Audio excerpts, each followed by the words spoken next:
Welcome everyone to Loud and Proud Orlando. My name is Luis Carlos Pineda, and we're live. It's Monday, August the 8th, 8:40 p.m. Thank you so much for being live. We have about 10 people live right now. Thank you so much. Drop us a thumbs up so we can reach out to more people, so the YouTube algorithm can pick up the channel and spread the word. Drop us a comment, subscribe to the channel. A tale of two teams, essentially. One team, Orlando City, that was decimated by the New England Revolution in front of a lot of devoted and fans, and it was a somber night, I will say. I was there. My experience was no one was expecting this. No one was expecting this. No one was expecting it to be this bad, believe it or not. And the other the other game was Orlando Pride. 5 games undefeated. Coach Seb Hines, Giles Barnes, and Miguel Gallardo stepping up, lacing up the boots, and taking this team to a different level. A level that personally myself, since I started covering the team, I've never seen before. I've seen people come and go, but the level of play this young team is having is unbelievable. Whatever Seb is feeding them, they're believing, and they're excelling. So against a really tough team, Angel City, one of the top teams in the West, also right out there on playoff contention. So this young team has a huge chance to make playoffs if they keep this up. So it's a tale of two teams. I have Paola right with me, David, as always. Before we start, and I give the mic to Paola, I want to go ahead and tell everybody thank you so much for all your support. I know that I've been playing the internet with a lot of pictures and a lot of video and a lot of articles. It's just part of what we do. We're trying to create the content possible as soon as it comes out. Thank you so much for everyone that is reading, listening to the show, especially if you're on Spotify and Apple Podcasts. Thank you so much. Subscribe to our YouTube channel. Let's get to 500 subs before the end of the year for sure. Click on the notification bell for all notifications. We're live on Facebook also. And also find us on Twitter at LPO_podcast. I really don't have the cash to do. I don't have the cash to start doing like giveaways like that. But just support us. Not yet, not We're yet. your friendly neighborhood podcast. We're your friendly neighborhood podcast. All right. Whether you like us or don't like us, I'm always at the stadium. You guys can look for me. Send me a DM. I'll meet with you.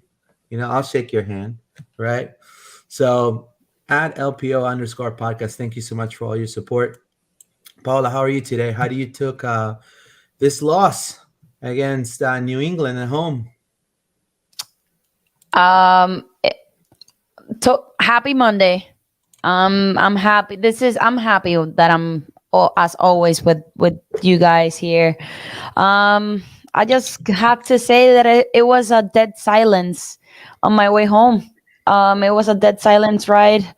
I I didn't speak on my way home with Alec, my fiance. I was like just trying to analyze, trying to I don't know. I was like, what happened? What we just witnessed in the pitch? We were trying to speak, Alec and I, like what was up with the boys, but it is what it is. I felt a flashback of 2019/2018. I don't know, deja vu back. Um, I don't know. We're not seeing consistency. We can speak about it later. Dead silence. I'm sad. I'm not happy about it, but it is what it is. We move on. It's the past, but I'm not happy. But we're here. We are. It's part of soccer, and this is part of it. So, but I'm happy that I'm here. So. Fantastic. Thank you so much, Paola. Thank you so much. We're about 13 people live right now. Thank you so much. Drop us a thumbs up to reach more people. Dave, how are you, my friend? How do you live this New England loss? 3-0 Did at something home. happen over the weekend? I have to ask because according to some people, everything is awesome. Everything is great when you're part of a team. That's the attitude. I don't know. I have to be true to myself, friends. I have to be true to myself. I don't think this team is gonna go any further with Oscar Pareja. It pains me to say that. It really does. I'm on record. I like Oscar Pareja as a person. I think he's a fantastic footballer. I think, or was in his time. I think he has been a great manager. He has left his imprint on this club. He came at a time where we were rudderless, without direction. But friends, when you have the situations that we have right now, like my grandma used to say, the fish starts running from the head. That's how it is. And I want to quote Oscar Pareja on Pints with Pareja when he said that however the season ends, just know that I am the person to be blamed. That's what he said. I'm the person to be blamed because I'm the one that makes the decisions. I'm the one that makes the subs. I'm the one that trains the team. I'm the one that creates the tactics. I remember that conversation with him, and he was dead honest when he said that. So he knows. He knows that things are not that great. Like many of you know out there, for many months we have been saying this, that the reason why Orlando City was in playoff contention was simply because the teams below us were having worse seasons. They were not accumulating points, and we were sort of in this limbo, right? We were in this area where we were not moving upward, but we were not going down. But this past Saturday, all came crashing down. All the teams below started gaining points. All the teams that were at the same level as us started gaining points. And now we're eighth. Now we're eighth. It shouldn't surprise anybody that a team that has won 3 games in 90 days, it's eighth. So to conclude, if we lose at Red Bulls, and Red Bulls is a better team than the New England Revolution, we're going to be 12th by Saturday night. 12 out of 14 teams in the East. So at what point do we start saying and start to look for a different direction? Because you people keep telling me, oh well, Oscar got us into the Open Cup.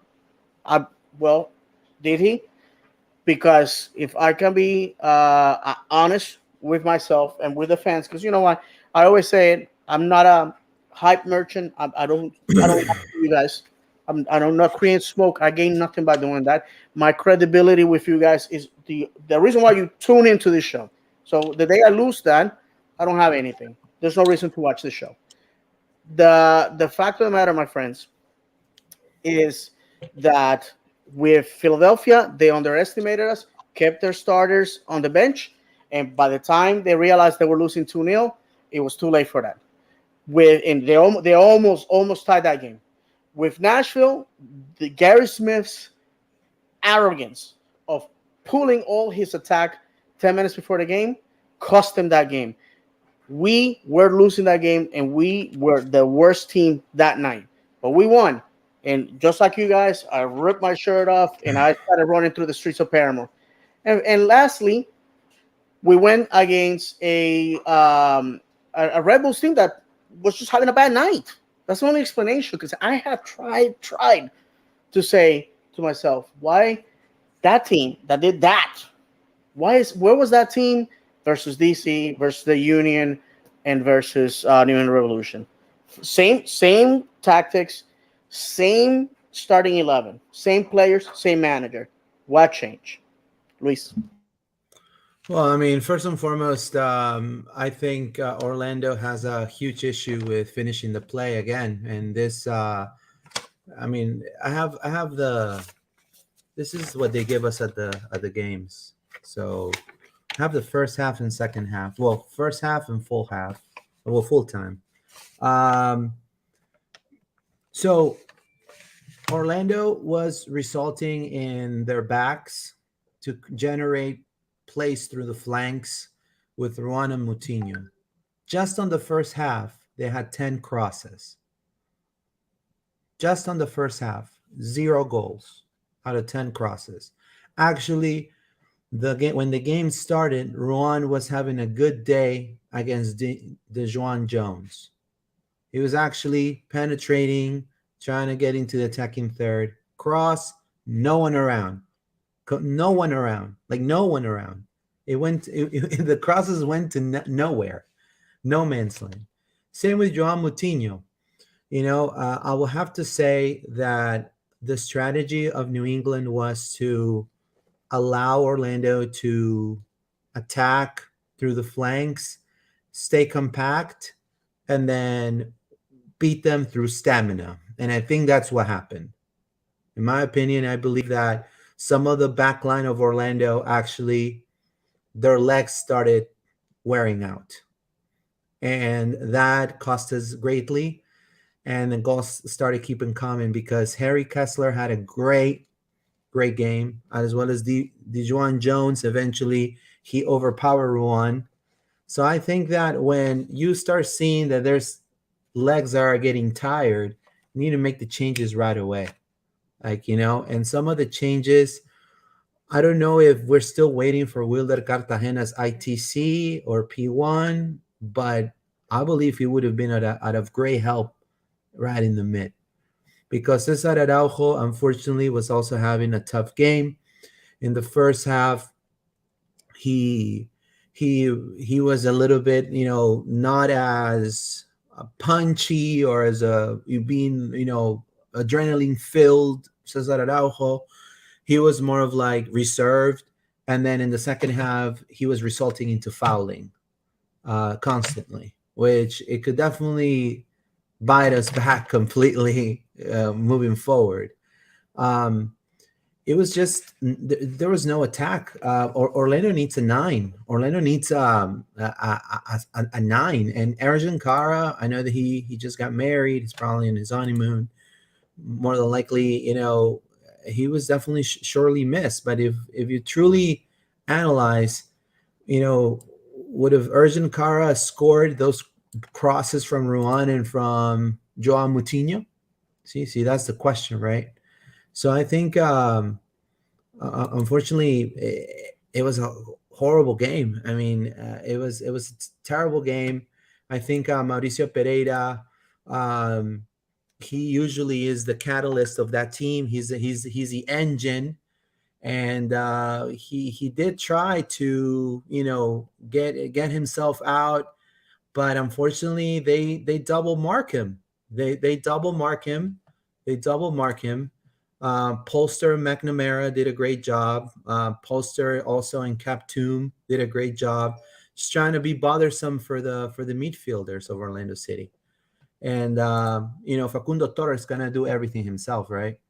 So it was just a horrible game. I honestly, we are -9 in goal difference. This is the reason why we are that low. We could have ended up being 7th or even 6th, but unfortunately, it's the number of goals that were scored. The number of goals. So scoring 5 in the U.S. Open Cup, that team was completely gone.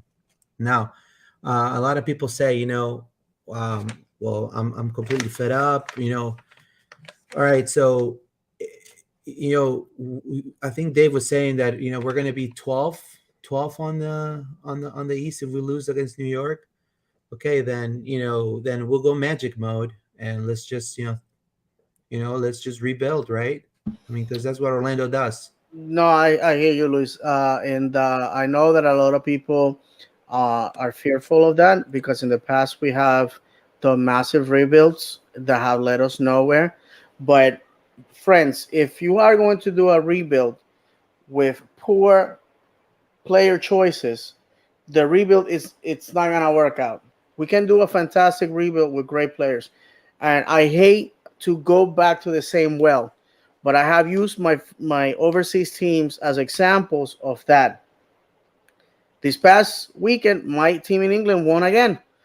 My team in Israel has not only is winning in the league, it has won their first 2 games in the UEFA Champions League. In the last game, they eliminated a team from Cyprus, which they outscore 4-0. Friends, this is what happens when you make the decisions of like these players are not working out. Let's try different ones. This manager's not working out. Let's try a different one. We can't stay the course. We can't stay the course if we know that at the end of the course there's rocks. Excuse me, and we're gonna crash and we're gonna drown. We have a team that is owned by billionaires, and again, people are like, well, they own the Minnesota Vikings, and that team is blah blah blah blah. Friends, the NFL and the MLS are two different beasts. With the MLS, you can hire players from throughout the world. With the NFL, it's players from one country. All the teams are feeding out of the same player pipeline. So whatever happens in NFL does not mean anything when it comes to MLS. Atlanta United definitely does not mirror the Atlanta Falcons. Then why should we be any different? The one thing that we need to understand is that Mark Wilf, and I have said this here, is a shrewd businessman. He's a shrewd businessman. Mark Wilf is the son of people who came to this country after one of the greatest tragedies of the 20th century, penniless, and built a $5 billion empire. If you grow up in a household like that, and I have to tell you, I have met Holocaust survivors in my congregation. They are the hardest people that I ever met. People that you're like, oh, my heart hurts, or this happened to me. Oh well, I saw my 2-year-old sister being stomped to death in front of me. How do you respond to that? This is what's happening with Mark. Mark Wilf wants to win. Mark Wilf wants to win, and to finish, Mark Wilf wants to win. And if that's the case, friends, and he feels that Oscar Pareja is not the one that is gonna get us there, we have to respect that, because at the end of the day, it's his money, his time. This fan base likes attacking football, and unfortunately, we're not having that with Oscar Pareja. The fan base doesn't know what they want sometimes. I'll be honest with you. You know, and I'll be completely blunt and honest. Maybe I'm making a huge mistake right now, but the fan base doesn't know what they want. The fan base goes to support Chelsea and Arsenal and doesn't come to see Orlando City. The fan base doesn't know what they want. The fan base sometimes, unfortunately, you know, in my opinion, I've seen this happen before, and you know, you cannot make a rush decision. Yes, okay, who you're gonna put instead of Oscar right now on the open doors of an Open Cup final? You're gonna destroy the locker room even more. You're gonna go and who are you gonna put in there? Bruce Arena. So Mark Wilf is gonna go take his wallet, because that's the only person I believe he has the cups to back him up. He has the cups to back him up, right? He has a pedigree to back him up. Is that the type of coach we want? Are we gonna get a Matias Almeida? Are we gonna get Ricardo Gareca? Are we gonna get Tite? Pep Guardiola? Who we're gonna get? We're Orlando. We have to know where we stand. So, in my opinion, I think this could have been avoided by probably starting Joe Aquini, because he came for a reason, right? Maybe Benji was not for this game, but what's broken, or what works, let's just keep it, right? I think that's the saying, right? If it's not broke, don't fix it, or whatever, however you say that. But they came up with Benji out at 9. Now, Pareja, of course, if they deem that that's going to be the decision they want to move forward, and they want to do it, maybe, in my opinion, after the season's over, in my opinion, that's in the club's discretion, right? But I believe right now it will completely kill the team. There's a lot of players that are heavily invested in the coach. And unfortunately, they're not delivering, and they're failing him too. And he's taking the bullet for a lot of it too. So I'm not making excuses for him.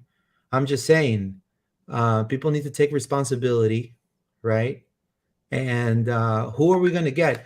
There's a list that I saw in a Facebook group of free agent signings from all over the world. Number one, you never want to go over a list that comes from Facebook. Number two, You don't want to always rely on transfer market. As a recruiter, I'm assuming, or as a um, scout, you want to use at least We Scout to see players, right? Which is the app, some of the apps they use in South America to scout players. But believe it or not, who are we gonna get? So we're gonna get like Edison Cavani, like I think Felix Quijano is saying, Edison Cavani. So we have the money to bring Edison Cavani, right now, on a whim, like nothing. Who are we gonna get? Frankie De Jong, Pogba. I mean, guys. I mean, let's not just think of. Those players are not gonna come here yet.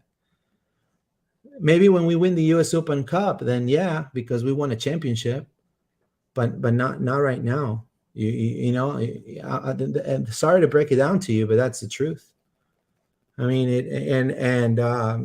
just saying that, papi out, that's fine. I respect people's decisions, but I think it's too rushed. It's going to completely annihilate the team. At least let's just not make playoffs and look like fools. But if you guys want complete destruction and annihilation, take him out. Right? So I don't know what Paula wants to say. I wouldn't take him out right now. I wouldn't. If the club wants to, make this decision, and Mark Wilf, like David is saying, wants to win championships. And David said it before in other podcasts. Look for the other podcast episode. Mark Wilf, when he got here, he didn't make the decision to decide Oscar Parejas as coach. He had the decision. I don't want him. I don't want this front office. I want a different one. He stayed with this coaching staff. He respected that, right? So it's in this decision to make what they want. My opinion is, like Luis is saying, if they go ahead and fire him tomorrow, let's say, it will make a completely destructions in the cup on September 7. Bye. Right. You're welcome, Sacramento. You're welcome. Yeah, exactly. And then we're gonna be like we're gonna be looking like, oh my god, Clowns. Completely right, clowns. right. So my question is, why go ahead and on the verge of a cup just completely change the coach? So let's go ahead and put all OCB right there too, so they can play Sacramento too. Let's just be completely going to the other side of the spectrum. Let's just completely do it, right? I mean, we have to. This is a team that is already has a culture, that Oscar Pareja has built a culture. He's been the only coach that has done that. Sorry, Inchi, that was USL time.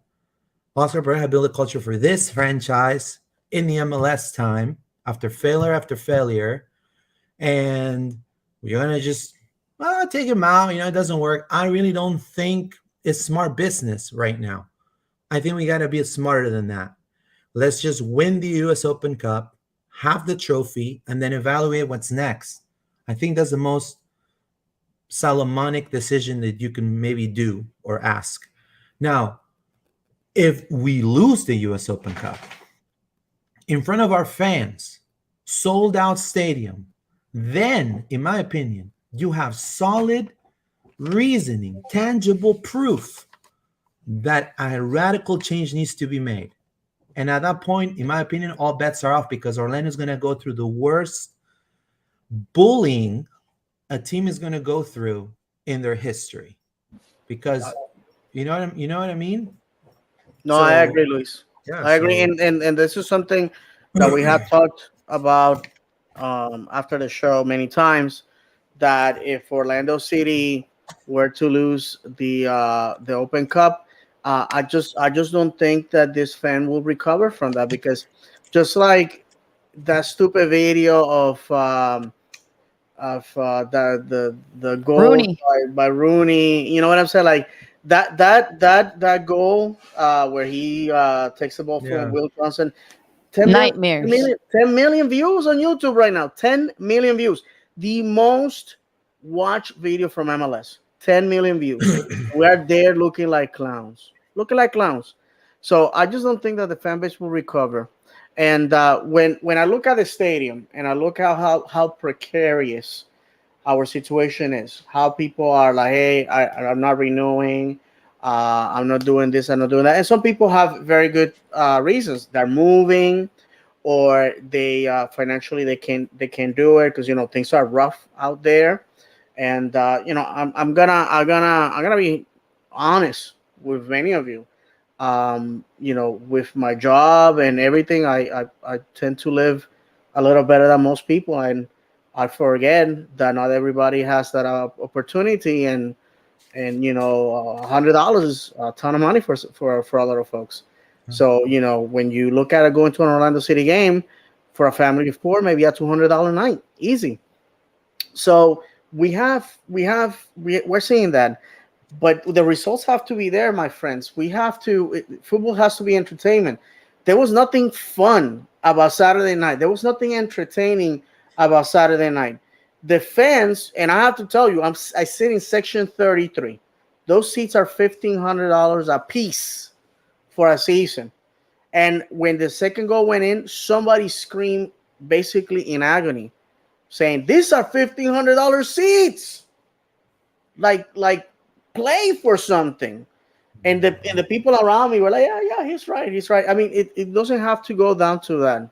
I think that what people want is a team that wants to feel the weight of the jersey and the commitment to the badge.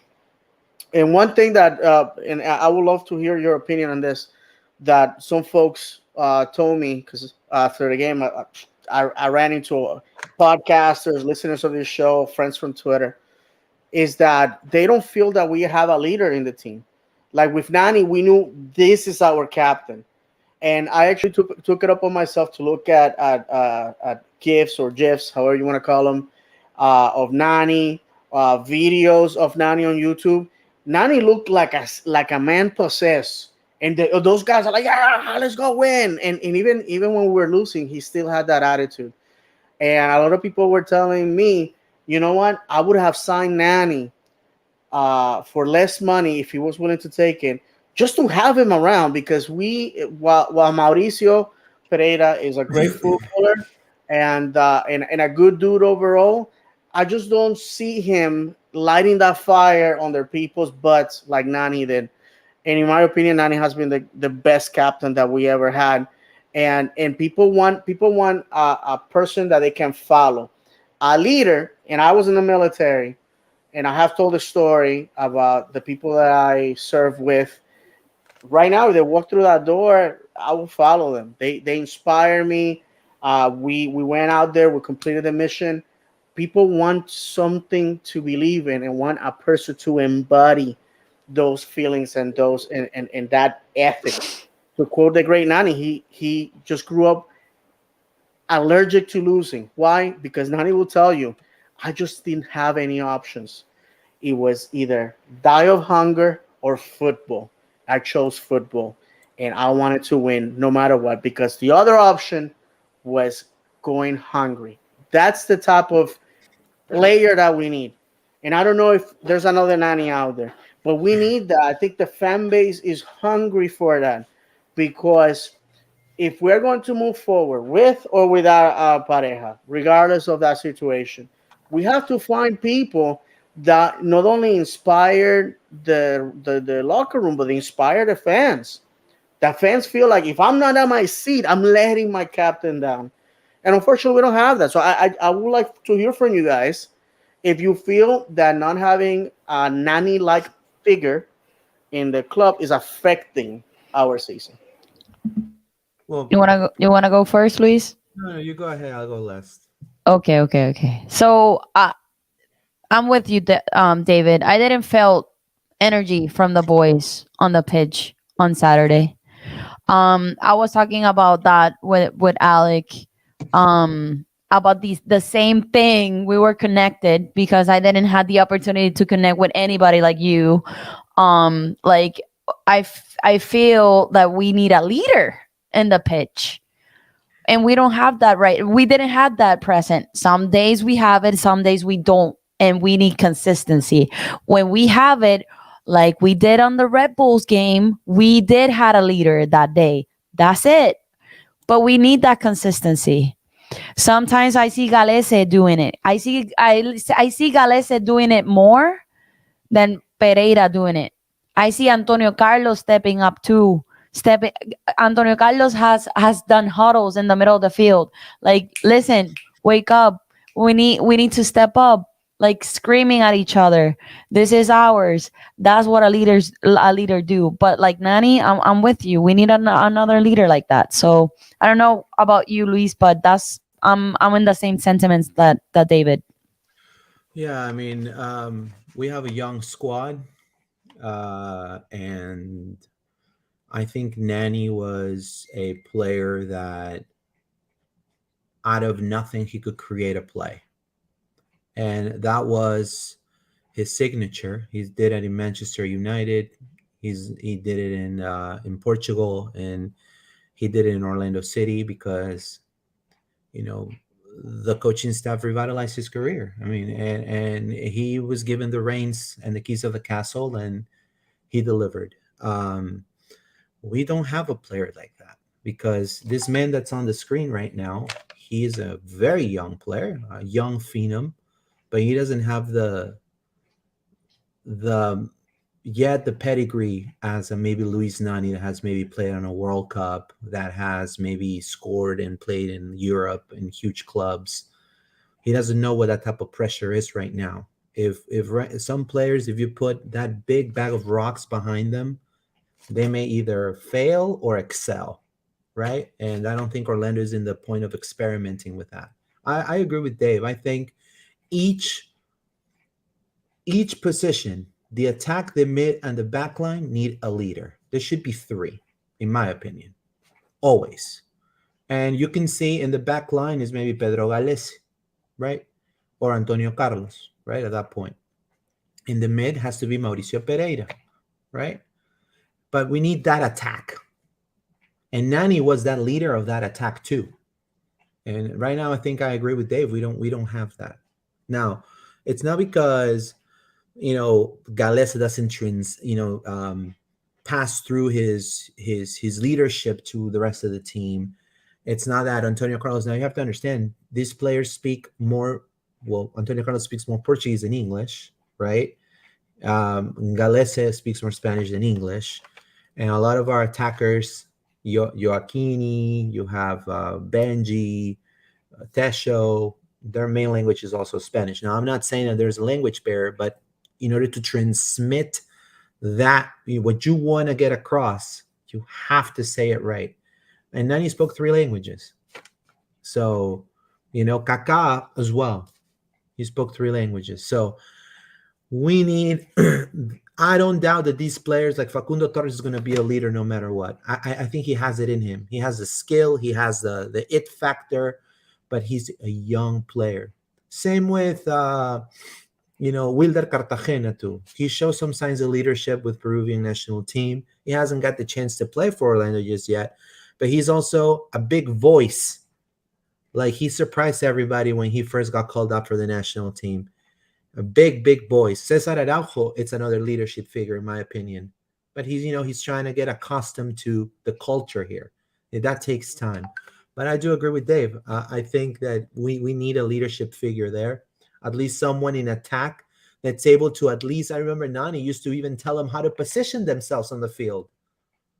Nani used to tell them sometimes, hey, like cut through here, or they used to do plays on the whim that could cause something, like they were saying, maybe a dangerous counter, on the whim, because Nani has vision, right? He can maybe be a coach sometime down the road, in my opinion. But I mean, we need that up front. Unfortunately, we are a little bit alone when it comes to leadership figures, and not because of lack of quality, because quality they have. It's just a matter of experience. We need somebody with experience. Now, Edison Cavani, like I'm gonna put Victor Rivera's comment, Felix Quijano, I'm sorry, would have been perfect. But Edison Cavani is not a vocal guy. I think Luis Suarez would have been fantastic. Luis Suarez would have been fantastic. And I think we should still target him because he's only going to play one season in Nacional. So after the World Cup, he's going to be, again, a free agent. And the only reason why he wants to play in Nacional is because of his kids, because he promised his kids he was going to play in the team, in their hometown team, which is Nacional. And so that's the reason why. And he delivered that for his kids, and he's getting severely underpaid. He's playing there for fun. Getting paid in Uruguayan pesos. In Uruguayan pesos like everybody else. Exactly. So let's read some comments here so we can continue with the show. Thank you so much to everybody that's watching live and also checking us out on our Instagram. Jim D, if you can put 2 lines in your box, OC will pass themselves into a tuner over. Teams know how to be patient and wait for the turnover. It's no secret. Yep, that's exactly what New England did. Felix Quijano, I said a list of free agents. Edison Cavani is still available. He will be a great fit for us for sure. Yeah, sure. I think Edison Cavani will be a great 9. But again, you have to convince him to come over, and it's not an easy feat, right? I think once Orlando gets his U.S. Open Cup and is playing Conca Champions and is playing CONCACAF Champions League, then, then that's a little bit better because I could play a Club World Cup, right? I can contend for that. Victor Rivera, our schedule is not easy also. I agree on that. I don't know what you guys think. Jim D, I don't like to be disrespectful, but Orlando City has gone back to the bargain bin. We can excel if we can keep up tactically or player acquisition. We will continue to fall behind. I mean, what are your thoughts of that, Dave? Well, I'm gonna be honest with you. Our summer window looked very safe. And I know Musi has alluded at the fact that we went all in with our signings in the off season. Our cap is to the max. Gaston Gonzalez, even though didn't pan out like we wanted, still costing us money. So unfortunately, the just like last year, Emmanuel Mas was a signing that was affordable and that just met our needs just for a particular amount of time. As you guys saw, he comes in the summer and then he leaves in December. Thank you very much. I think we're going to see quite a few of these signings that we've had be the same. We have some expiring contracts in December. I think if we look at our roster without the eyes of fans, just as just managers, personnel managers, we have to look at players that perhaps their talent skill has been surpassed by the quality of the league. I don't like naming people, but if you look at a player like Tesho, who gets a lot of crap all the time, Tesho was Rookie of the Year in 2014. That's right. Tesho was in 2014 was the cream of the crop when he came to newcomers into the league. Yep. But look at what has happened since 2014. The amount of talent that has come into the league at their prime, not some old players that are just coming here for a paycheck. And this is something that a lot of South American fans and newscasters are finding out when these young kids from Argentina, Uruguay, Chile, Peru, they're coming to MLS and their agents or the players themselves are interviewed in South America, and they're like, hey, how come you're not having these fantastic seasons? I thought it was a retirement league. I thought you were there for a paycheck. They're like, are you crazy? Look at the amount of travel. Look at all the other things that we have to play against. And they always, first thing out of their mouths is like, the quality of the league has changed. Some of the players are shocked to find that out. So, yeah, I mean, like we have players like Kyle Smith, fantastic story. He came here because James Conner was here. I would have never thought that Orlando City will look into Louisville City as a place where they will find a hidden gem and bring over. But again, we have to look at our players and say, can we win a championship with these guys? And if the answer is no, they have to go. They have to go. We can't be a refuge and a nursery for guys that just because they're not nice guys. And this is the effect. This is the thing that I have told you many times, that as a fan base, we tend to like fall in love with the players. I mean, people were offended that Sylvester Van der Water was sent back to the Netherlands. Oh well, he just had a baby. You know, sorry, he had no right foot. He hurt himself pretty bad. He cost us $1.3 million, and he wasn't the player that we wanted. So we have to move him along and try to bring somebody over because he continues to be hurt. By the way, so because we have to win, and people are still mad at the club because he has a cute baby. I mean, I'm sorry, but those are not reasons to keep people around. We gotta win. I don't know about you guys. It's been 8 years since we've been in MLS, and the thing that frustrates me is that Austin, in year 2, is about to go to the playoffs and probably win the whole freaking thing. Okay, first year they had their problems. They went, they make changes, and look at them now. LAFC right now the favorite to run away with the Supporter Shield and probably MLS Cup. They got rid of their manager. The guy they failed to make playoffs last year. Out of here. No questions asked. Don't let the door hit you in the back. Do you see those fans crying for their own manager? Absolutely not. We have to be ruthless. And maybe our fan base, because we're not used to nice things, because we're a small city, because we're in a state where we're supposed to be nice to everybody because we're a tourist mecca and all that type of stuff. Maybe because we are maybe because we're nice. Perhaps we need to take a page of other fan bases where if things are not right, they take them to the streets demanding blood. And again, look at Miami. Miami has turned the ship around, and next year beating those guys is not gonna be easy. And going back to the comment from Victor Rivera, our schedule is not easy. Well, friends, in Spanish, we have an expression. There was a lot of people in the house, and the grandma got pregnant. So this is basically what we have. Right now, this Saturday, we're going to New Jersey at Red Bulls Arena, a place where we have not won a game since 2017. Actually, 2018. I'm sorry, 2018. And we won it because Sasha Clifton had a night. So, is this gonna be the Red Bulls that we defeated in Open Cup, or is the Red Bull of old? If we lose, get comfy in the base. Now, after that, we're gonna go on the road to a Charlotte that is inspired, and we are gonna go to a full house, maybe 50, 60,000 people screaming, supporting their boys. Then after that, we're gonna come back home against a New York City that is the current champion, a New York City that they had a new manager, came in, gave them a trophy, left. Do you see New York City fans crying in the streets because their manager left? No, because they're too busy picking up shifts to go polish that MLS Cup. That's what they're doing. And then after that, we're gonna have Seattle Sounders, a team that 8 years into the league we have never defeated.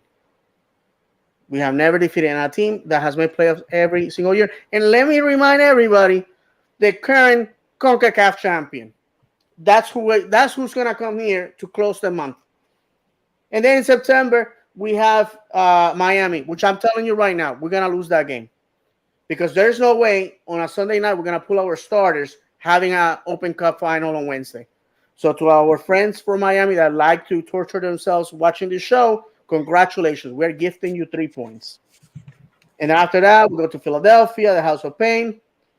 We receive Atlanta midweek, who quite honestly is probably going to beat us. And we close the month with Toronto.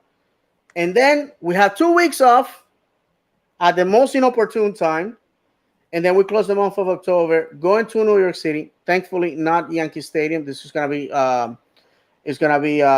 Bull Arena, and then we're gonna come back here against a Columbus Crew that right now is beating us to a spot in the playoffs on decision day. That's it. That's what we have. What happens if we lose against Sacramento? Sacramento's a very good team. I've actually been watching their games. They're inspired. They're an attacking team. They're gonna come and play a 5-3-2, and they're gonna beat us. Why? Because we can't score. We can't score, friends. We can't score. Imagine having to be that defensively compact, sitting back. I don't care. We are home because So we were at home and we failed in 90 minutes to put a single goal. So what's going to happen on Open Cup? Paola, you wanna comment? No, I'm good. I'm good. You're good. No, honestly, I think I honestly I mean, if we're gonna have that mindset that we're just gonna throw away everything, I mean, let's just like not play, right? I mean, all teams have issues. Orlando has, for some reason, this season, slay a lot of beasts, but get really into complicated tides with a lot of lower level teams. So, um, I mean, I wouldn't be able to say yes, Orlando's going to lose every single game after this. Yeah, it's going to be it is a tough schedule. Don't get me wrong, but I mean, what's our attainable right now? Our short term goal, right? To attain is the U.S. Open Cup, right? I believe that once that's lifted, a lot of the weight's going to go down, and then again, unfortunately, hopefully, we're still attempt to reach playoffs, but something's got to give. Like the great Ben Agnostic Front said one time, something's got to give. Something's got to give. Now, with the U.S. Open Cup, you get CONCACAF Champions League berth, and then you start getting the pieces that you need in order to create just what Dave was saying, a competitive team, right? But then you have to also get either Pareja is going to stay, or he's going to go and get another coach, and then that's going to take time. I mean, I see this as a repetitive cycle. We're going to be complaining all the time about the same things if Orlando loses. But if Orlando wins, everything is great. Peaches and cream. I mean, that's just the same, because look, what's going to happen is, okay, Orlando is the U.S. Open Cup champion. Fantastic. Great. We are the champions, my friends. Yeah. All the media goes there, blah, blah, blah, pictures. They cemented the legacy in the club. Those I want a picture like Michael Jordan hugging the cup and crying with the hat. Right. I mean, whether you want it or not, those players are going to cement their legacy in the club if the cup is won. Oscar Pareja as well. And then, boom, the next day, what do we do now? Okay, so this are the decisions that we're going to make. Front office makes decisions, blah, blah, blah. Some people are going to love them. Some people are going to hate them, and then this is where the ball starts snowballing. And then the new coach is going to come. The first match that coach loses, the first match that the new coach loses, is going to be like, oh my God, fire him. This was a bad decision. I don't know what happened. Mauricio Pereira's trash. Like what one guy was saying on Facebook. Oh, what are we going to do now? Oh my God. So it's going to be repetitive. And then what's the club going to say? What are the players going to say? Well, as a brand new coach, you need to get used to its rhythm and its culture and things like that. So it takes time. So no one's going to be happy. Do we really want that? No. I think that what we need is consistency, which is we've lost consistency. I think we've lost consistency since last season. Let me be honest with you. I mean, we've lost consistency, and I think and I do agree with Dave in this point is we do need some signings that are going to make an immediate impact because as Dave said, this season is long, and as also like he says always, football is cruel and unpredictable, right? So you need the squad to back that up. You need the players. So now you have Facundo, now you have but some players are going to go. Now the players you bring over have to make an immediate impact, and that's tough because it costs more money. So there has to be more investment done. I mean, people are comparing themselves to LAFC, to Austin, to Seattle. Austin, what they did is they built a relationship with a Russian club, Zenit, which is where Driussi comes from. And now another player from Zenit is coming over to Austin. How strange is that, right? Maybe we need to start building those relationships with different markets and see how it goes. You know, that's what Austin did. Yeah, but Luis, one thing that we can't have is complacency. And I want to show you guys this guy here, Barak Bakhar. Who is this fella? Well, he is the manager of Maccabi Haifa. His predecessor took the team to a top three finish 3 years in a row. And you know what happened? They fired him. They brought this dude. This dude, this dude came in, back-to-back championships, CCL in Europe. That's it. Anybody would have said, "Hey, top three finish. I'll take that. That's successful." But no, not for that fan base, not for that club. They wanted to win. They wanted to win the whole thing. They wanted to go overseas and smash heads. So we can have complacency.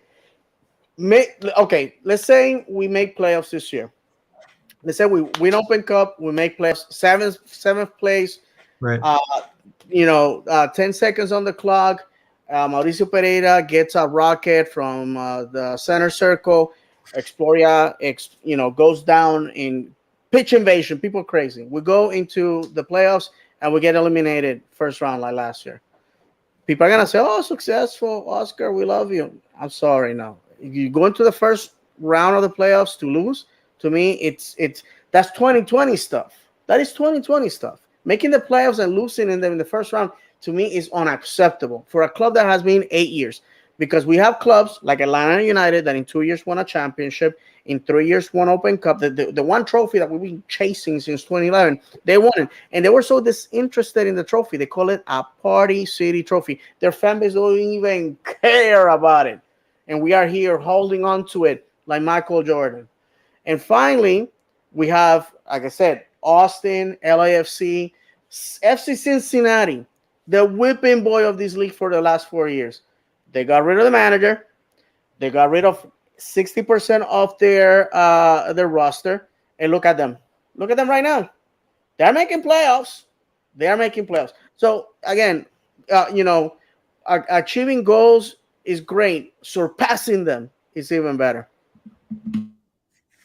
Yeah, I mean, would you want to say anything, Paola? You've been very quiet. What I can say, no, I'm just analyzing here. What I can say is what the boys can do right now in the present is have a closed locker room conversation, talk it out, because the talent is there. They're fast, they're talented, they can work it out and try to win games. That's something that they can do. It is what it is.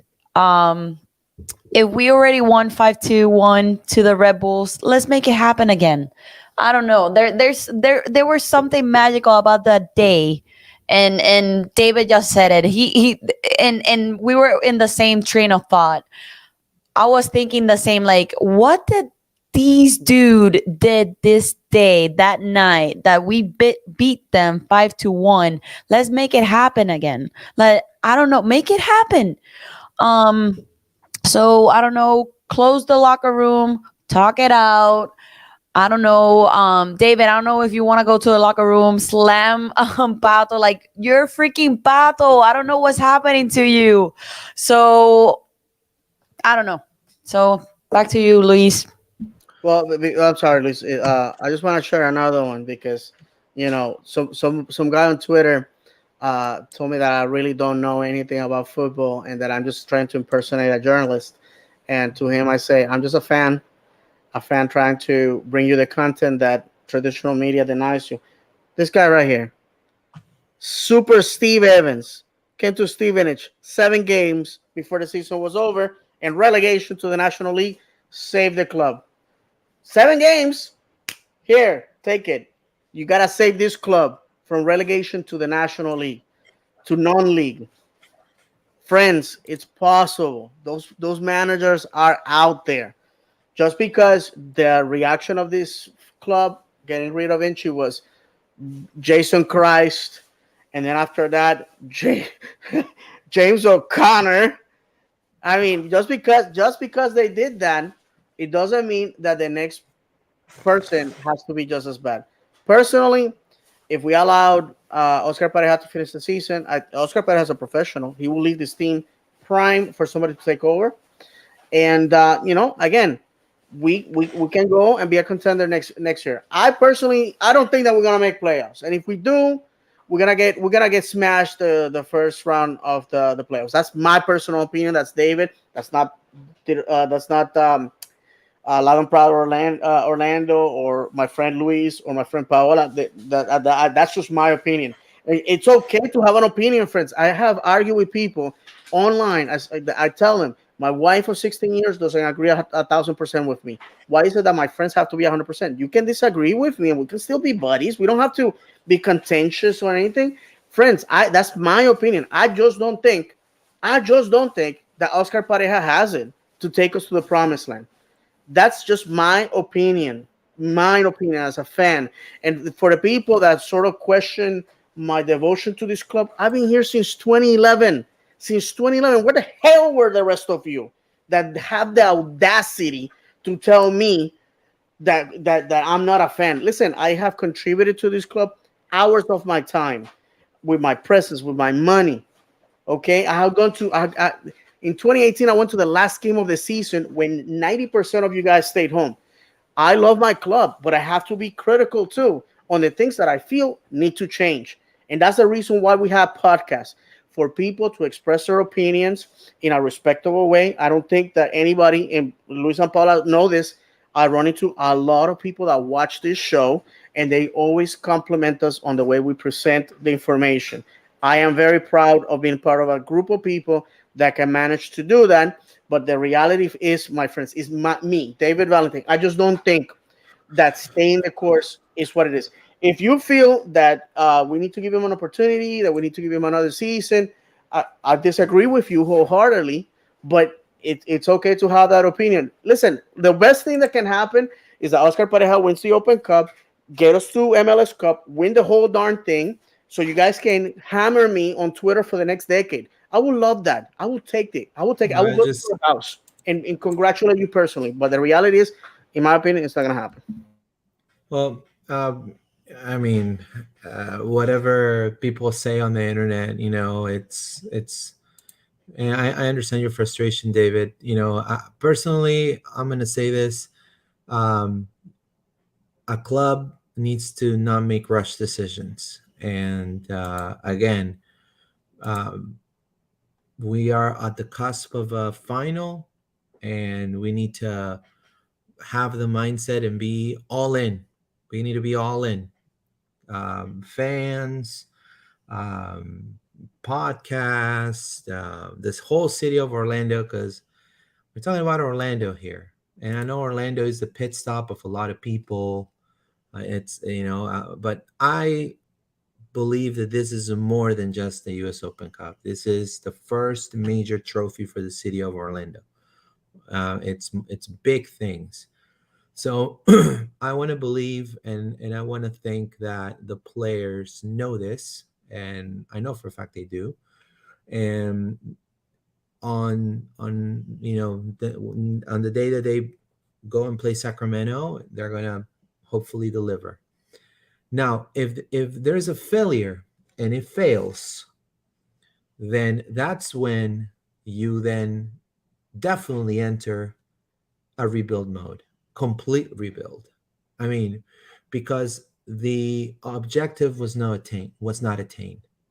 So when the objective is not attained, then people need to, introspectively look at themselves and say, what did I did wrong? How do we move forward?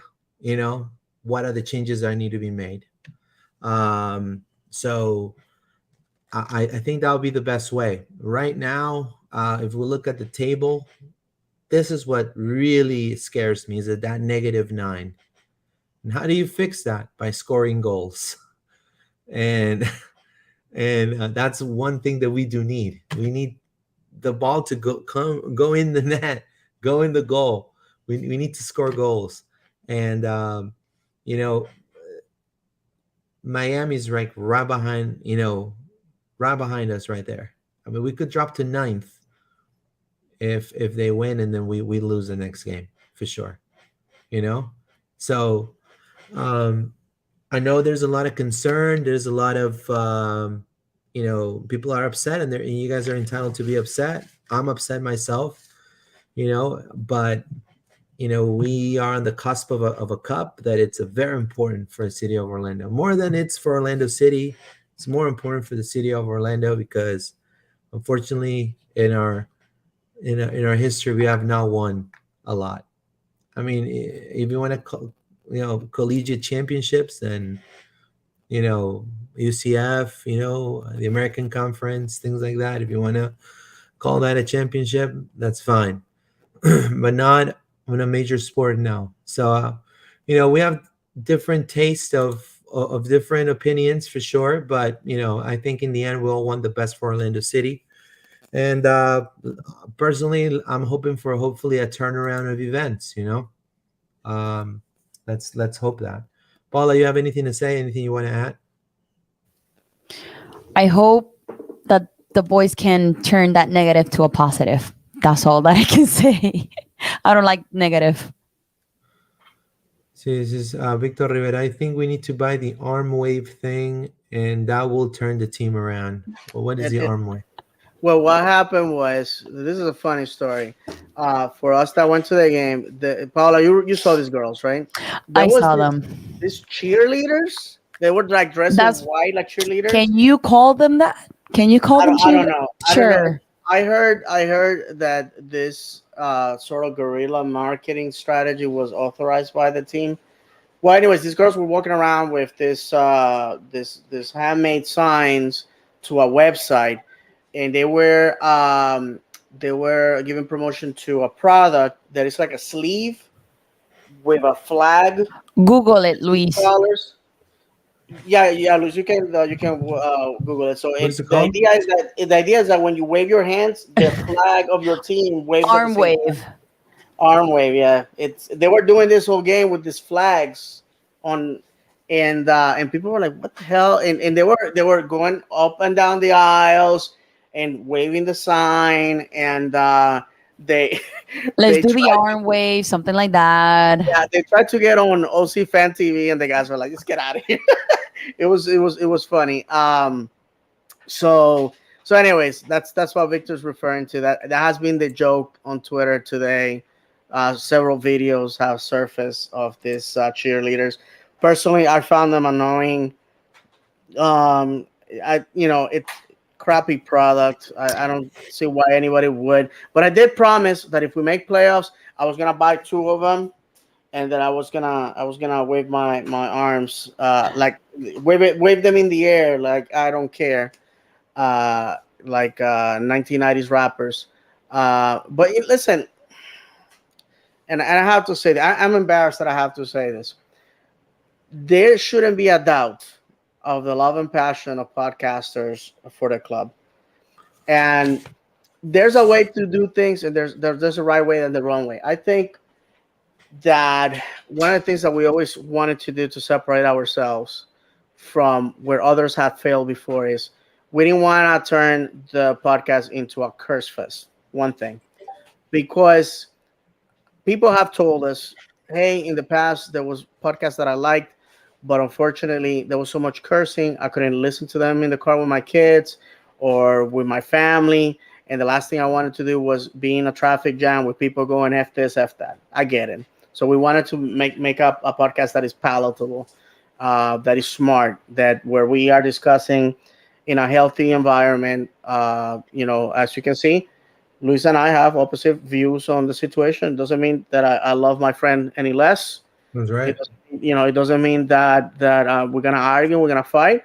In this we don't see eye to eye, and that's perfectly fine. And there's many of you that probably will take my side, and there's many of you that will take Luis' side. At the end of the day, Luis and I are in complete agreement that we want the best for the club. Because That's right. obviously, why we would do this if it wasn't because we love Orlando City, we love going to the games, we love the atmosphere and the environment, and that's what it's all about, friends. That's what it's all about. And again, I think that looking at what has happened to Twitter, me, I'm a sarcastic person. I have a humor that for some people may not be funny. I'm Puerto Rican too, and we have learned in Puerto Rico after 500 years of being a colony, first of Spain, now the United States, that we don't have.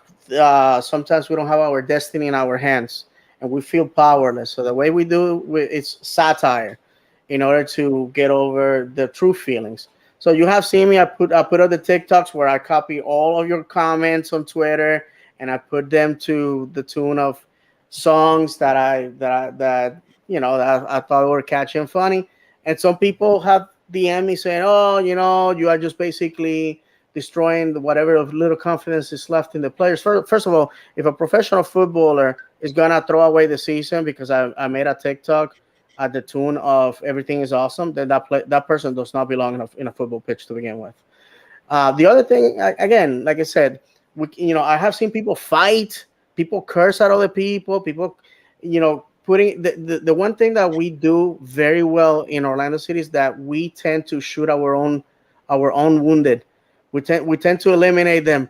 Oh, you're not fit for battle. Boom, boom, two bullets in the head, and we do that all the time. And this yardstick that everybody always pulls out. I'm a better fan than you because I'm on the wall. I'm a better fan than you because I'm a supporter group member. I'm a better fan than you because I've been here since USL, or I sit in the suites that are $10,000 a season. People can do all that all they want. At the end of the day, the reality is that a football stadium is the most egalitarian place. You could be sitting next to a lawyer, next to a janitor, and if the Orlando City scores, you're gonna hug those guys the same. You're gonna high five those guys the same. They're wearing purple. We're one and the same. The seats are all the same, right? They're the same color and the same shape. Nobody's better than anybody, and that's what we need to do. If anything, my friends, at the end of the season, if we win it all or we lose it all, we're gonna do it together, like we have always done, And it's at our darkest moments where we unite the most. And you know what? Not for nothing, from a podcaster's point of view, when we do bad, it's great for our numbers. People watch episodes more when we're losing. The other teams want to come and enjoy our misery, and our fans want to find solace or find refuge or find meaningful words of encouragement. When I did Tiro de Esquina podcast for 4.5 years, every time we were winning at the end, nobody was watching us. Nobody was listening to us. No one. But when we were losing in 2018, oh my goodness, our shows 200-300 downloads for a Spanish language podcast of an American team that was in a country whose primary language is English. That was fantastic. But those are the reality of things. Tolan Coca says the media needs to put pressure on the team and Oscar, not just us fans and podcasts. Well, to back what Dave says, I have nothing but respect to with Paola and David. They're amazing friends, and wonderful. It's been the best additions to this humble podcast and humble outlet. Having them over, it's been some of the best decisions I've ever made. So I nothing but love for them. And we can have difference of opinion, but that doesn't going to take away the fact that We want to, number one, bring the best content, and number two, we want to make sure that we are supporting the city beautiful. It's not just Orlando City, it's Orlando itself. um, a lot of people don't know, but I have to make sacrifices, to every weekend have to make sacrifices. I'm not going to mention what I do, but have to make sacrifices, and I do it with a smile on my face, and my family knows how important this is for me, and they're very supportive, and they give me all the push to keep it up, and do more even. And, and because they know how special this is, for me at least. So um but I see, like what Dave was saying earlier, we're not here to, how do they say it? Oh, I read something. We're not here to monetize with your fan basing, or with your fandom. No, no, podcasters don't do that. Now, myself, I'm a journalist. But I am a different type of journalist. I write. You guys can see my editorials. I like to keep them short and sweet. I don't like to write a whole spiel about it. That's just the way my take on it. We have different ways of doing things than most of other people, and that's fine. And that doesn't mean that we're right, but that doesn't mean that we're also completely wrong of doing them, right? But we do it with a lot of love and a lot of dedication to the city of Orlando, um, because we're also Pride and OCB, and also now the Crusaders, right? They're going to be joining too. So um, let's have that clear. And yes, what Dave said is completely true. We need to remain united. We're on the verge of a final, guys. I mean, this is huge for the city of Orlando. I mean, forget about the club itself. I know this is huge for the club, but this is huge for the city of Orlando, man. This is huge. And it's gonna be it could be the turning point for the franchise. It could be the turning Absolutely. point. And you know whether we, however you guys feel now, you know um discussions and things that are said online, and who's your favorite journalist from Orlando City. We're all friends. I talk to Mike, I talk to Austin, I love Alonzo. It's probably watching. How you doing? We're all friends, dude. Like, we can't be pit against each other, because they're also in on this too, on the quest of making content for the city beautiful. And whether you get your info, that's fantastic. As long as you get it, and it fills you up inside, and you want to go there and support Orlando City, that's what matters. So I think we're gonna definitely get out of this dark cloud. Mm-hmm. And when Dave was mentioning about the season ticket holdings, and about how people feel like results and renewing, yeah, I remember when I stopped my membership. Society 21 member. I stopped my membership because newlywed and things like that, and a lot of bills piled up. Unfortunately, I had to make a decision. Right, what's either my love, or my marriage. Sometimes you have to make those hard decisions, and we shouldn't be putting we shouldn't be judging the people that leave sometimes at because of that reason. We There's always going to be this stadium, like the way the fans supported after Orlando went into the final.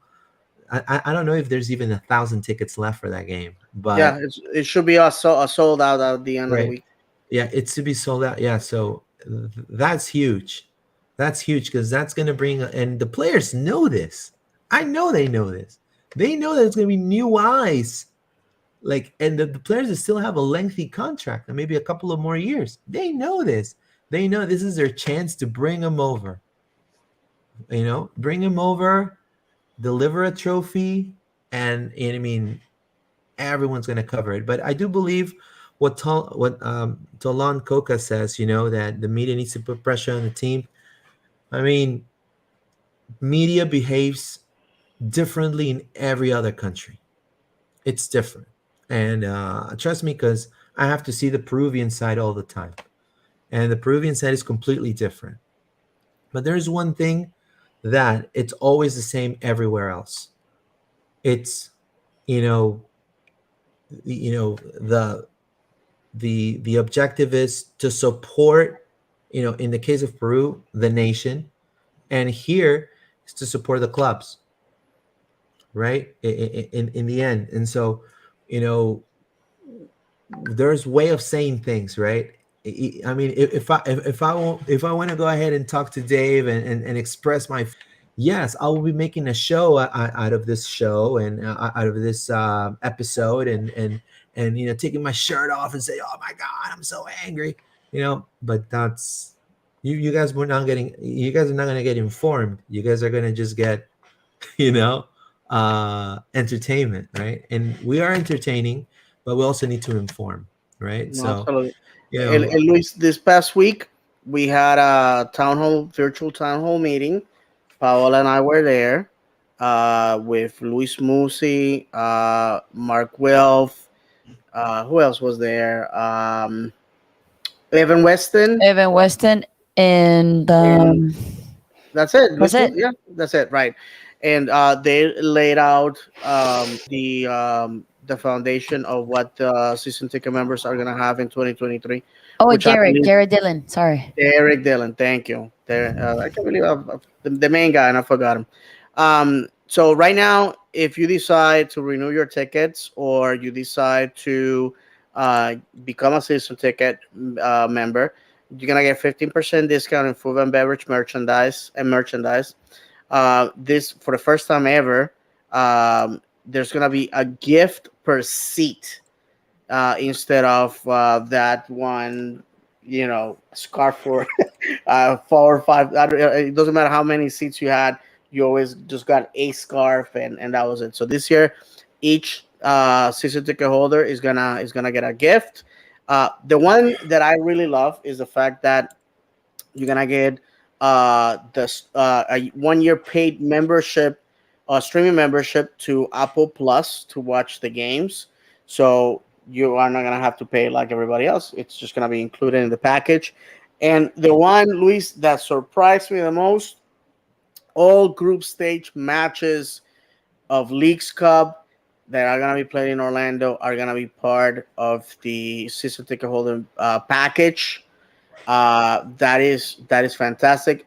Somebody asked me the reason why Open Cup is not included is because Open Cup has nothing to do with MLS, friends. Open Cup is its own organization. It has been so since 1917, and and it's intra league. It includes all the leagues. So that's the reason why when we have Open Cup games, they're not on regular television. We are not using our own broadcasters, and there's no VAR, et cetera, et cetera. It's because it's a separate organization that, quote unquote, is renting the facility to have the games. Leagues Cup is going to be different. Leagues Cup is MLS and Liga MX oh uh, man, it's gonna coming be together in this, and like how we mentioned a couple of weeks ago, in the summer they're gonna suspend league play for both leagues to play a World Cup style tournament. And if you remember, MLS is back. It's basically gonna be the same concept. I'm very excited about that one. I think we're gonna have the opportunity not only to win a championship through our regular season play in Open Cup as we always have, but we also gonna have the opportunity to play in Leagues Cup, which it should be a lot of fun because it's gonna be in the summer, and maybe we this way we avoid the summer of sadness that we always get every year. So who knows? I think it's gonna be a lot of fun. So that's basically it. As far as and I would like to hear what Paula has to say about the the meeting. It was very sanitized meeting. There was nothing that was said that was super crazy, aside from the fact that we have these benefits. Basically, the rah rah rah support the team type of thing. As always, obviously when Mark Wolf came in, it was just like the boss man laying down that sterile type of vision that the boss of the company always has. And I thought it was a lot of fun, in the sense that the team wants to win us over. The team wants to take us to the top of Space Mountain. But I gotta be honest with you, that has to happen on the pitch. But it does feel nice that they, after they had those meetings with the fans behind closed doors. I attended one of them, if you guys remember. uh, they are taking that feedback and they are implementing it, because a lot of the things that they are doing is stuff that I've witnessed people complaining about, and or people saying on Twitter, and they're finally responding to that. Paola, what was your impression about and that? and full transparency, and that's something that is good because it's our money that is being invested on the stadium and the food and everything. And something that Jared is working is on the audio. I don't know if you remember about that. He told us that in the infrastructure on the audio, he wants to put more televisions, the experience when you're buying food or beverage, whatever. He wants to be you don't miss that experience, like you're missing part of the game. You're hearing the game, you're looking at it and blah blah blah. But I like it, full transparency, down to earth. They were not avoiding any questions. They were down to earth, so I like it. Tickets are gonna be cheaper next year. That's the other Yep. one. Hmm. There's not gonna be a pay increase, which would have been obscene if they did. To be honest with you, there's gonna be better food options. I thought that was pretty good. I'm gonna be honest with you. Our food at the stadium sucks, and the reason why I'm moving away from the East Side Club is because I just didn't see any value in the food. Hot dogs, hamburgers, and soda. And listen, I went to the game Saturday. I got a water bottle like this that retails for 60 cents anywhere, and if you go to Costco, it's 25 cents. These are from Costco, by the way.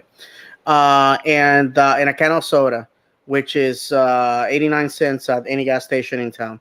And I'm gonna be quite honest with you, not worth $1,500, not worth $1,500 a season. Um, but yeah, I mean, like I said, the food is not that great, and for people like me that have dietary restrictions, going to the stadium is it's not the greatest. It's not the greatest. So hopefully next year that we'll have better options. But and I also want to say something.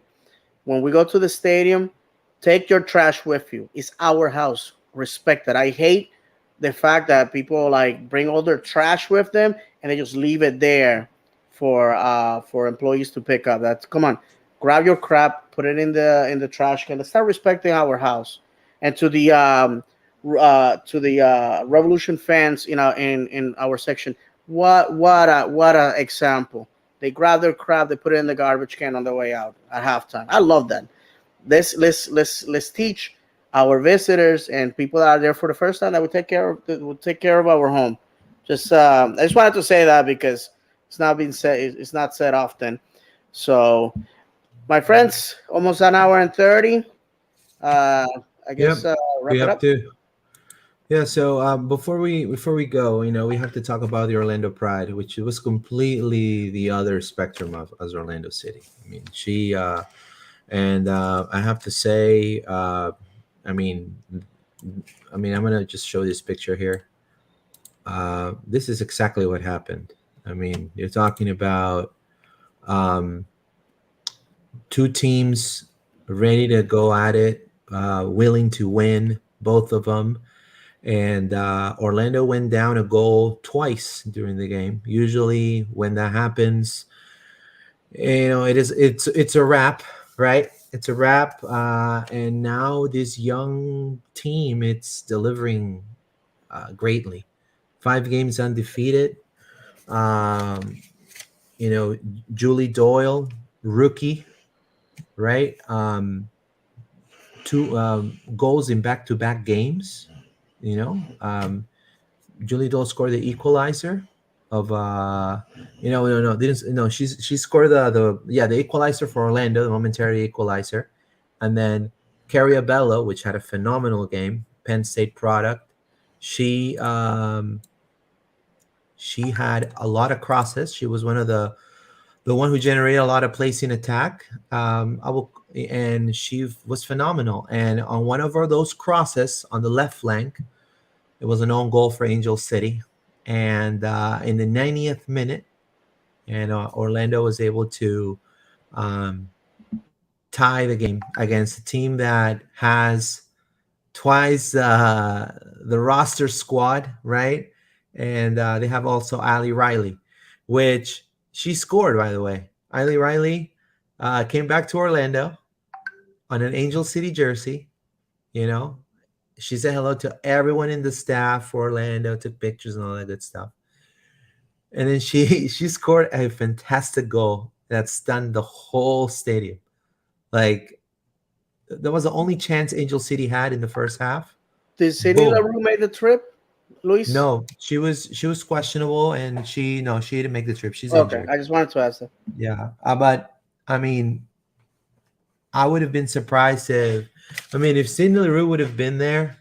That would have been, I think even more of a valuable result, in my opinion, too, because Sidney LaRue is a good player, and obviously now not only Ali Riley, but I mean, in my opinion, I think Orlando, there's a new culture that Seb Hines, Giles Barnes, and also Miguel Gallardo is brewing in this Orlando Pride, and the winning mentality, right? Which I think it's fantastic. You see the players motivated to get in the pitch, play, have fun playing in the for Orlando Pride. Very committed, and whatever, like I said in the beginning of the show, whatever Coach Hines is doing on the practices is working phenomenally. It's just working phenomenally. So everybody's going to defend, everybody's going to attack, everyone's staying compact. No one is feeling that pressure, and I think because they're not feeling that anxiety of I gotta deliver. Seb Hines is making this atmosphere of like calmness in the team, and they're excelling, and they're surprising a lot of people right now. Orlando Pride, if they continue their unbeaten streak, they will be making playoffs, which will be fantastic, I think, for after all the stars that left, right, to other teams, and to all the changes that this team had to essentially endure. So, great display of resilience. If you guys want to get a more of a detail of what occurred, go check out our website, louderandproudorlando.com. My piece is right there. It says "Racing the Level," which is some of the words of Carrie Abello. She was saying that Seb Hines has raised the level of the team tremendously. And if I have to say, I mean, Seb Hines was saying, the players are learning to enjoy football and have fun, because in the end, that's the goal.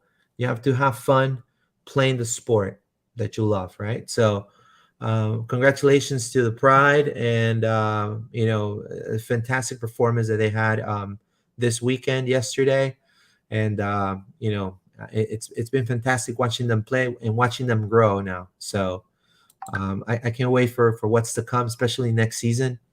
Can't wait. So let's read some comments. Let's see here. Shinta0013. That pick of Listro taking out Riley are still in the mid. Yeah, this check us out in on Instagram, Shinta. Thank you to 1A1 Creative. I want to, that's George Odom, the photographer. Yeah, this was for the, this is a fantastic picture. I mean, Jordy liked it.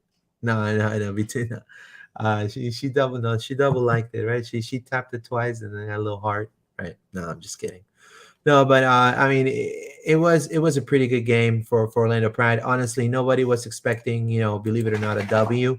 A lot of the pundits were not expecting a W, and they remain undefeated. That shows the level of resilience. Getting out of that, you know, a team like Angel City scores on you with the level of players that they have. You either go cry a river, go cry me a river, or you push more, push harder. And I think this team went above and beyond last game. So fantastic performance. So let's read some more comments. It says Hines is a great coach. He was my son's coach for a year. Says Victor Rivera. Fantastic. So what do you think about Seb Hines, Dave? Seb Hines is a fantastic individual, great player. He came to us at the very end of his career. He had a lot of knee injuries that we were unable to take care of. We actually probably made him worse. We probably took 3 or 4 years out of his career, to be quite honest. Seb, after retiring from football, has stayed in our community. His wife is a real estate agent here in Orlando.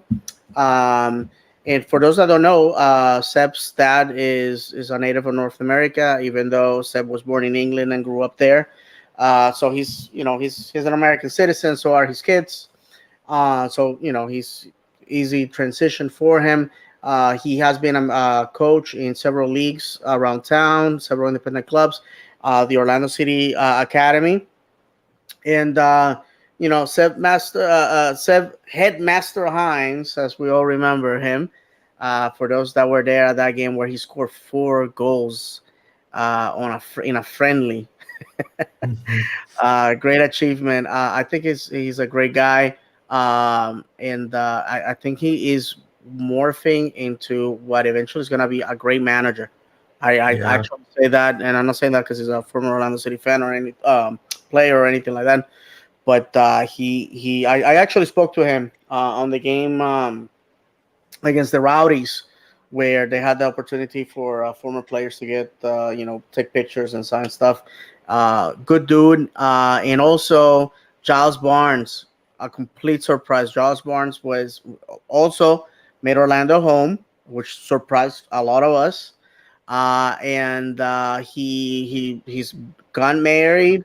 Our friend Eddie Cruz was telling me that Giles goes to his church over there in Claremont. So good for Giles to, you know, get to be a family man after being a playboy for such a long time of his career.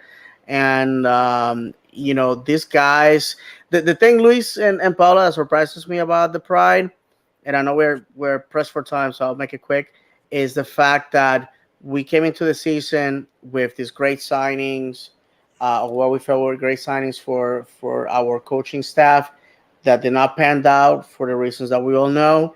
And Seb Hines, Giles Barnes, and Miguel Gallardo are basically thrown together to just be like a stopgap type of hires. Yeah, sure. I don't have anything to do. I'll go and help out. And they're turning this into the Pride's most successful season so far in years. So that's, to me, that's just testimony of who these individuals are. Imagine if they actually have proper contracts for what they're doing. Imagine if they had the proper support and all that, and we're able to craft this team to what they feel is going to be a winning team. The sky's the limit. But like I said, again, all these results, all these accolades that they're receiving is because these are just basically Seb said, calling two of his friends. Hey, I need help. Can you come over to to the pitch and help me out? I mean, that's basically what it boils down to, as ridiculous as that sounds. Oh, fantastic. I know, Paula, I don't know if you want to comment on the Pride. I mean, I think they play phenomenal. They have a fantastic game. I don't know if you've been to a Pride game, but No, I haven't. I haven't. I encourage, wanted to go to this one and I forgot yeah, that it was this. I encourage everybody to support the Pride for sure. I mean, I mean, if you want to see, I mean, you're talking about culture and bringing out a culture. These are three players that have made history in Orlando, whether you like it or not. Seb Hines, Jones Barnes, and Miguel Gallardo. And you can see the identity this team has, how they play. Like you see, like they're all business. They're all business. Every play, the mean business. And these are players that, like Carriabello, young, exciting players that are just gonna get better, dude. You're just gonna get better. They're just gonna get better and improve. And so we could be brewing a really good team. We just need some, the additions of Tony John's daughter, Megan Montefusco, and then she didn't play because she had a yellow card accumulation, and then Marta, right? They were at the stands. They were with the Black Swans. I want to say hello to the Black Swans. They were with the Black Swans, rooting for the team. They were in the supporters section. The three players. It was phenomenal. And they had 90s night that day. They were playing boy band songs and all this. Like there was this karaoke battle. Dave, you should have been there, man. We could have been singing Gasolina. No, You well, know? no, the Gasolina's from that's not from the 90s. No, The 90s no, is but it's like Y2K. It's like Y2K 2000s. Yeah, that's like oh, it was 90, it was okay. it's like Yeah, if that's 99. the Yeah. case. But no, we could have done a lot of Backstreet Backstreet Yeah, Boys, Boys, Backstreet Boys. Yeah, Backstreet Boys, and Paula could have been Britney Spears Britney with Spears. her See? latex suit. years. Well, man, the 90s was a great decade. I remember it fondly because it's the decade when I graduated high school. It was my high school years. Graduated high school '94, and it was my time in the service in the Navy. That was a lot of fun. I may not have stormed the beaches or Normandy, but you know, I defended your freedom in all those bars in Europe. I kiss a lot of good looking girls just so you Oh, yeah. wake up in a free country. And those stories I'll reserve for another day because Wow. my wife is awake. Well, So I just want to say that it was hilarious because we were at the press box, and just to give you a thing, we were listening to the karaoke, right? To the battles, and some of them were like, I mean, majority of them were just bad, but there That's why was it one. was raining. I'm just kidding. Yeah, no, there was one that they were doing an 80s rap song, and the guy was just going at it, like going at it. It was at the half. At the half, the guy was just going at it with his wife. I don't know if it was do the Humpty Hump. I don't know, something oh like yeah, that. yeah, Okay, it was something like that. I don't know. It was just a 90s rap song, and it went over the time, so the players were already waiting for they were waiting for the guy to stop singing to start the half. yeah. It was the funniest thing. And then the referee, he was like just looking at his watch and just looking like this. It was just hilarious. And Yeah, then it's just and a then fun night. they ended up cutting the guy off. He didn't finish the performance, but I mean the game had to start. So Yeah, for sure. that was funny. No, but great for communications to have those type of nights. I mean, people dressed up and everything. I mean, I wish people. Orlando City had nights like that. I That, mean, yeah, I was gonna say It yeah. that. was actually good. I mean, compared to other times, I mean, 4,900 people. I mean, I think I Okay. have the number right here. It's yeah, yeah, it's about 4,900 people. So, I mean, I mean, and everybody was really participative. So, I mean, it was a great time. So, kudos to Orlando City Communications and everybody that was part of it. I mean, it was fantastic. I know that the players enjoyed it. Some of them came dressed up as uh, I don't know, 90s. People, I saw the yeah, picture. like the Spice Girls and Yeah. Britney Spears and things like that. Who So was your favorite Spice Girl, Luis? I mean, yeah, Baby Spice, man. I mean, I have a My, thing for blondes for some reason. mine, yeah, mine was Ginger Spice. Because voluptuous woman. I mean, sucker for them. Anybody that knows me, anybody that knows me knows that my that's my type of girl. And my youngest son has inherited the same taste. And I just told my wife the other day, I said, I know what my future daughter-in-law looks like, because my son, this, shows the same traits. And a quick story. When in the late '90s, when the Spice Girls came to Orlando, that's when Ginger left the team, left the group. And I was working fueling airplanes on the ramp that is on Trayport Drive. That's Uh-huh. private airplanes and charters or whatever. And I was fueling the airplane where the Spice Girls were flying out, and I got to see them. And I till this day I say, if Ginger had been there, maybe just maybe, my dreams would have come true. I'm just saying that, but unfortunately, it was not meant to be.